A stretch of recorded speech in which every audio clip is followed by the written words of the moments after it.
Hello, welcome. I'm glad that you're here with us as we continue our chronological read through of the Bible. Today we're going to return again to King David. God continues to bless King David. Since he's not going to be building the temple for the Lord, David devotes his energy and his strength to enlarging Israel's dominion, Israel's domain. Until now, David has been fighting largely defensive wars. Now Israel is the aggressor.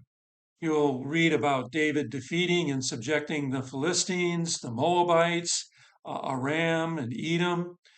You'll read about the spoils of war that David takes and his growing fame. Notice, though, that the spoils that David takes from these campaigns are all dedicated to the temple treasury, and they're going to be used to build the temple.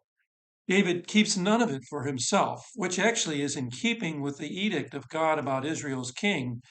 Before they even entered the land, God told them that their kings were not to enrich themselves in that way.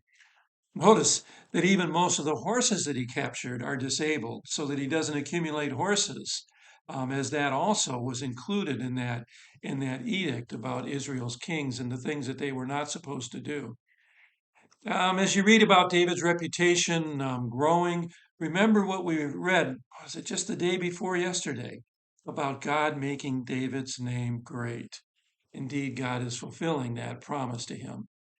Uh, Next, then, we'll hear the account of King David's kindness to a descendant of King Saul, Mephibosheth.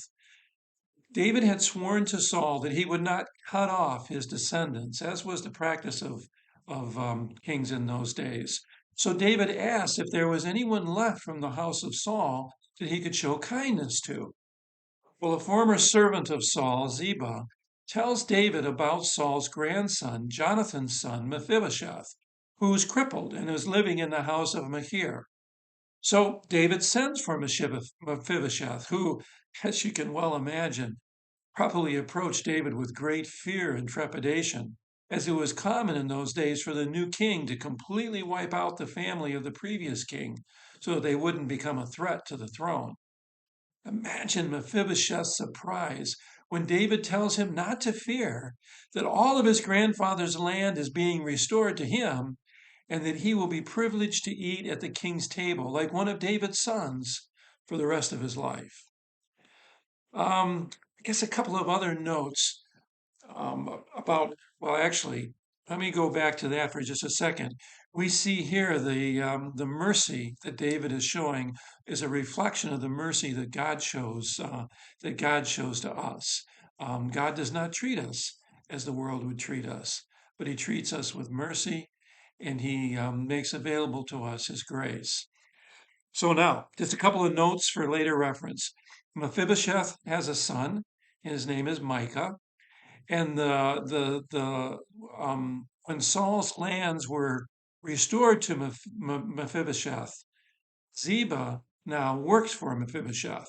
Okay, so when those lands are restored, the servants of Saul are also restored. So now Ziba works for Mephibosheth.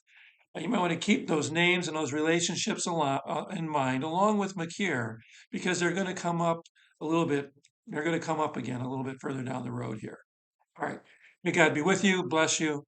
Again, I pray that you're learning and growing, and look forward to gathering with you again tomorrow.